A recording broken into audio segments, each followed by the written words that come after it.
goals and achieving them, energize Roel Refran to continue the race and win it. Good morning, Roel. Welcome to the show called Self-Made. Magandang umaga. Good morning. So we're so interested to hear your story. Can you please share us when you were a kid? Who inspired you? Wow. So, I come from a middle-income family, middle class. My mother was a CPA working for the government. My father worked for a small medium enterprise doing odd jobs. No? My mom always told me, and then she was the one who was very hot on education. What she always told me was, ang mapapamana ko lang sa'yo, Roel, is yung pag-aaral mo. I think that started my lifelong journey to learning. And learning doesn't have to be in the classroom. I applied that in terms of interacting with people. Every conversation, listen. Don't just always talk. Listen, because by listening, you will learn. The more time you spend talking, the more time you lose out on learning. So listen. I think my story is that if you have your values, and you have to know your values, what do you prioritize?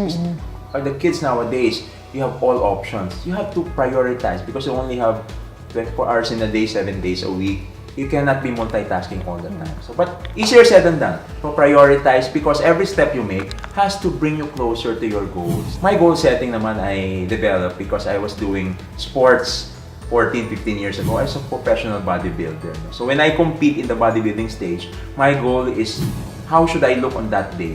What should I do now, 6, 7 months before the contest, so that on that day, I have no regrets. But when you were a kid, what do you really want to be? What was your dream job? You know, I wanted to be an engineer because I was surrounded by engineers, my uncles and all that. But my mom prevailed on me. She said, be an accountant, more opportunities. In fact, looking back, I think that was providential when she said that. Because if I were to give an advice to my, let's say, 15, 16-year-old self, I think just follow your heart and you don't necessarily know what you want to do for the rest of your life. It's so tough a responsibility. But at least keep your options open and don't adopt a closed mind. Simply because we also change, evolve, hopefully for the better. So were you been a competitive child? Yes, very. I'm number 3 or 4. So you know what they say about the middle child. You're always trying to catch the attention because you're not the bunso. You're not the panganay. So I don't know, maybe I was born to be that way, to always be the best I can be. And I always don't compare myself to others. I always compare myself to myself.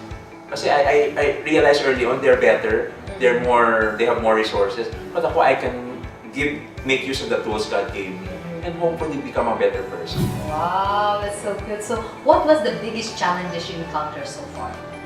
When my mom passed away 14 years ago, that was also a setback. When my father also passed away recently, I also realized, life goes on. It's a cycle. Challenges will always be there, but at the end of the day, just realize that you can only do so much, but focus on what will make a difference.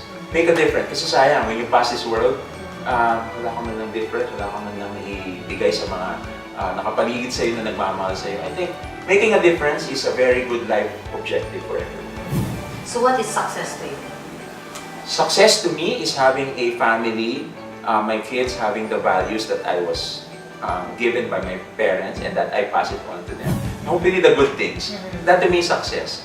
Success also is taking care of my family, making sure that I'm there, present. It's more on that than career and than the personal achievement. Because at the end of the day, I think humanity, our being, that is what will define you. So I measure success on that basis. So what's your dream for Filipinos? Number 1 for the Filipinos, not to anymore look for work abroad, simply because opportunities are here. And they can be with their family, they can be, let's say, with their countrymen.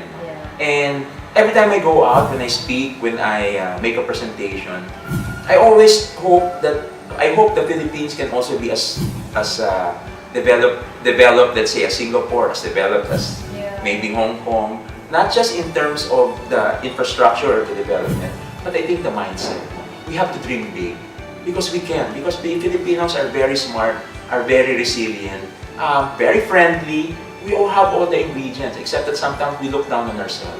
And that should not be, because we are a brilliant race and we are a very kind generation and nation. So the Philippines is a story in itself. Maybe not our generation, but for the next generation, to live in a world where there's order, opportunities abound. Wow. So what's your best advice to the millennials?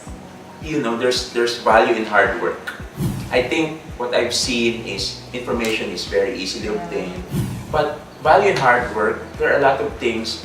Learning is good if you also experience struggle. Yes. With struggle, you do harder work, you exert more effort. That way, it sticks to you. So you don't know anything. I always say this, you don't know anything. But you can learn a little bit every day.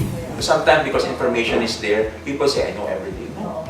Don't ever be the expert, because an expert is someone, I say, is one who knows more and more about less and less until he knows everything about nothing. You don't want to be that person who knows everything about nothing. So learn and struggle. Enjoy the struggle in learning. So how proud are you as a Filipino? Oh, I'm very proud. Every time I go out, I represent my company. I'm an ambassador of the Philippines. I look at that, no? When I communicate with outside parties, not just in Asia but also in the world. I always tell them that the Philippines is no longer a sick man of Asia. Yes. It's a very strong economy, and because that's my world, the financial market. I tell them, where the world is growing flat, we are growing by 6-7%. Yes. So very proud, because we are at the end of the day a very kind people, kind nation. So it's the personality, and the soft skills rather than just the hard skills. Yes. That to me is what the Philippines is about. A land of opportunity. Thank you very much, Salamat. Mr. Roel It's my Refran. pleasure. Hope to see you again.